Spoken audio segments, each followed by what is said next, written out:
Welcome to Vanmathi creations. இன்றைக்கி கறி சுவையில் கருணக்கிழங்கு ரெசிபி பார்க்கலாம் வாங்க. இந்த ரெசிபிக்கு ஒரு வெங்காயம், ஒரு தக்காளி நான் பொடிசாக கட் பண்ணியிருக்கேன். கருணக்கிழங்கை தோல் சீவி கழுவிட்டு இந்த மாதிரி ஸ்கொயராக கட் பண்ணிக்கணும். ஒரு மீடியம் சைஸில் கட் பண்ணி கழுவி சுத்தம் பண்ணி வச்சுருக்கிறேன். அடுத்தது இஞ்சி பூண்டு பேஸ்ட்டு ஒரு 1.5 ஸ்பூன், 2 கொத்து கருவேப்பிலை. இப்போது நம்ம அடுப்பை ஆன் பண்ணி ஒரு பேன் வச்சுக்கிறோம். அதில் இந்த கருணக்கிழங்கை நம்ம இப்போ வேக வைக்க போகிறோம். அதுக்கு தேவையான அளவு தண்ணி ஊற்றிக்கோங்க. கருணக்கிழங்கை போட்டு பாயில் பண்ண போகிறோம். இதில் இப்போ கொஞ்சமாக மஞ்சத்தூள் நல்லா கலந்து விட்டுட்டு நல்லா கொதி வரணும். கருணக்கிழங்கு ஒரு 70% தான் இதில் வேகணும். ரொம்ப வெந்து குழஞ்சிடக்கூடாது. கொஞ்சம் உப்பு போட்டுக்க போகிறோம்.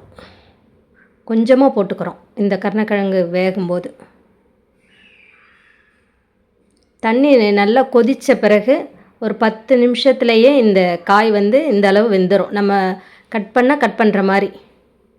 இப்போ இதை நம்ம ஒரு வடிகட்டி மூலமாக இந்த தண்ணியை வடிகட்டிக்க போகிறோம்.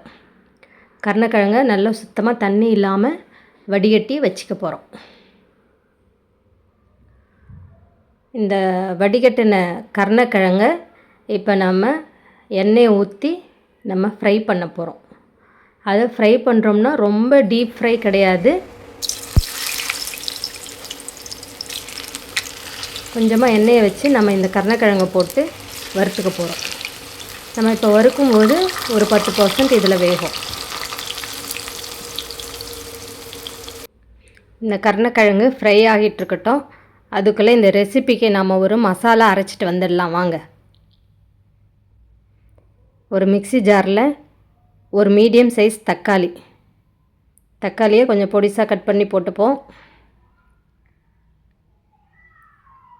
ஒரு மீடியம் சைஸ் வெங்காயம், இதையும் கட் பண்ணி போட்டுக்க போகிறோம்.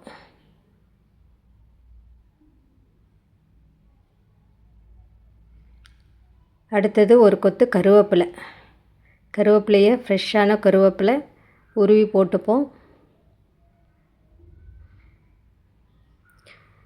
நான் இந்த ரெசிப்பியில் பச்சை மிளகா போட்டேன், அது மிஸ் ஆகிடுச்சு. 2 பச்சை மிளகா போட்டுக்கோங்க. ஒரு 1/4 கப்பு தேங்காய், 1/2 ஸ்பூன் சோம்பு, இது எல்லாத்தையும் போட்டு நம்ம நல்லா மையாக அரைச்சிட்டு வந்துடலாம். அரைச்சிட்டு வந்த பேஸ்ட் இப்போ எப்படி இருக்குன்னு பார்க்கலாம் வாங்க. ரொம்ப கொரன்னு இருக்கக்கூடாது. இது மாதிரி கொஞ்சம் நைஸாக அரைச்சிக்கோங்க.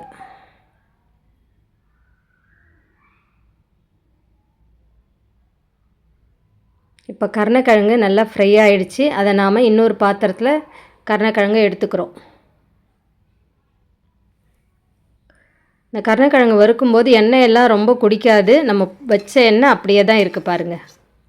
இப்போ அதே எண்ணெயிலேயே நாம் 1 ஸ்பூன் கடுகு, 1 ஸ்பூன் ஜீரகம், அப்புறம் ஃப்ரெஷ்ஷாக ஒரு கொத்து கருவேப்பிலை போட்டு நம்ம நல்லா ஃப்ரை பண்ணிக்கோங்க. கட் பண்ணி வச்ச பெரிய வெங்காயம் அதையும் போட்டு நல்லா வதக்கிக்க போகிறோம்.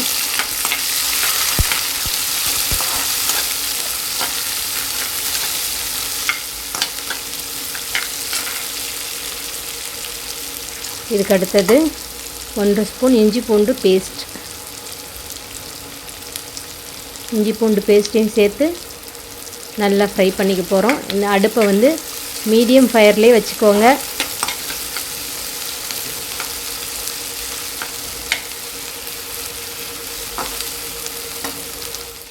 அடுத்தது கட் பண்ணி வச்சுருக்கிற தக்காளியை போட்டு நல்லா வதக்கிக்கலாம்.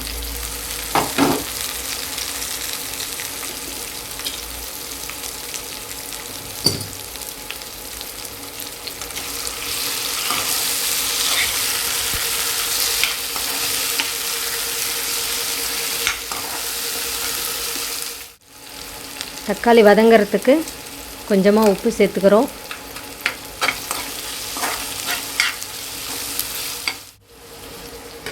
மூடி போட்டு 10 நிமிஷம் வேக வச்சுக்கிறோம். இடையில நம்ம திறந்து கலந்து விடணும். இப்போ மசாலா பொருட்கள்லாம் சேர்த்துக்கலாம். மஞ்சத்தூள், 1 ஸ்பூன் தனியாத்தூள்,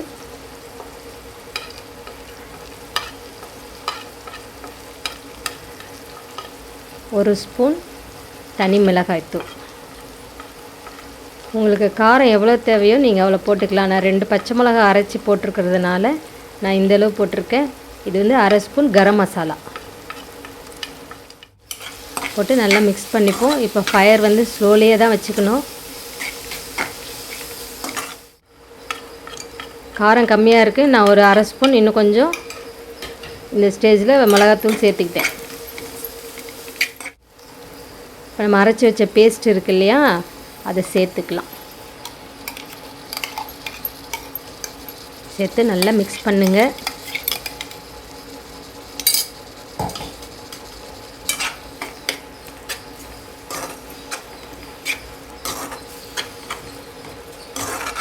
நம்ம இந்த மசாலா மிக்ஸ் பண்ணும்போதே நல்ல ஸ்மெல் வரும்.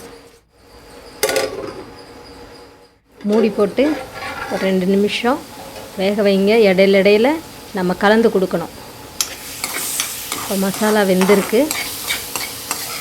நம்ம மிக்சியில் ஒரு 1/2 கப்பு தண்ணி ஊற்றி இப்போ கலந்துக்க போகிறோம்.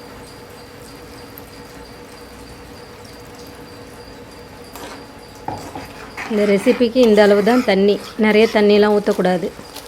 இப்போ நல்லா கொதித்து மசாலா பச்சை வாசனையெல்லாம் போய் நல்லா ஃப்ரெஷ்ஷாக மணமாக இருக்குது. இப்போ நம்ம ஃப்ரை பண்ணி வச்ச கருணக்கிழங்கை இதில் சேர்த்துக்க போகிறோம். கருணக்கிழங்கு மசாலாவோடு நல்லா கலந்து விடுங்க. அடுப்பு ஃபாஸ்ட்டாலாம் வைக்கக்கூடாது. ஸ்லோ ஃபயர்லேயே வச்சு 2 நிமிஷம் மூடிவோம்.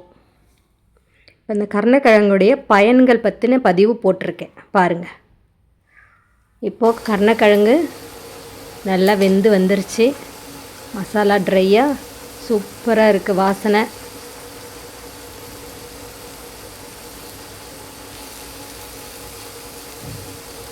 பாருங்கள், அடியெல்லாம் பிடிக்காது. ரொம்ப சூப்பராக ட்ரையாக வந்துருச்சு. இப்போ இதில் நம்ம கருவேப்பிலையை மேலே கார்னிஷ் பண்ணிக்க போகிறோம்.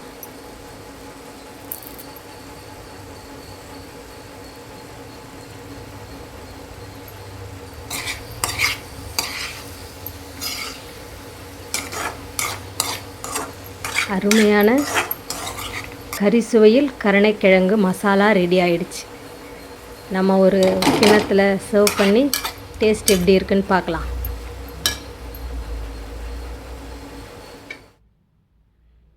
நல்லா கலர்ஃபுல்லாக அருமையாக இருக்குது. கறி சுவையில் கருணைக்கிழங்கு மசாலா.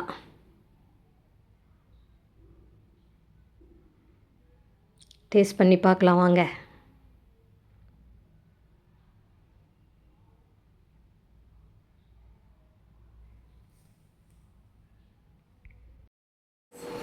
இன்றைக்கி கறி சுவையில் கருணக்கிழங்கு மசாலா இப்போ ரெடி ஆகிடுச்சு. பாருங்கள் எவ்வளோ சூப்பராக வந்திருக்குன்னு. என்கிட்ட கொத்தமல்லி இல்லை, கொத்தமல்லி இருந்தால் நீங்கள் மேலே கார்னிஷ் மாதிரி பண்ணிக்கோங்க. ரொம்ப ரொம்ப அருமையாக வந்திருக்கு. இப்போ டேஸ்ட் பார்த்துருவோம். நான்வெஜ் டேஸ்ட்டில் ஒரு வெஜிடேரியன் கருணக்கிழங்கு மசாலா. அதனால தான் நான் இந்த ரெசிபிக்கு கறி சுவையில் கருணக்கிழங்கு அப்படின்னு பேர் வச்சுருக்கேன். நீங்கள் எல்லோரும் செஞ்சு பாருங்கள். இந்த ரெசிபி உங்களுக்கு பிடிச்சிருந்ததுன்னா லைக் பண்ணுங்கள், ஷேர் பண்ணுங்கள். என்னுடைய சேனலை சப்ஸ்கிரைப் பண்ணிவிட்டு தொடர்ந்து என்னுடைய வீடியோஸ் பாருங்கள். நன்றி, வணக்கம்.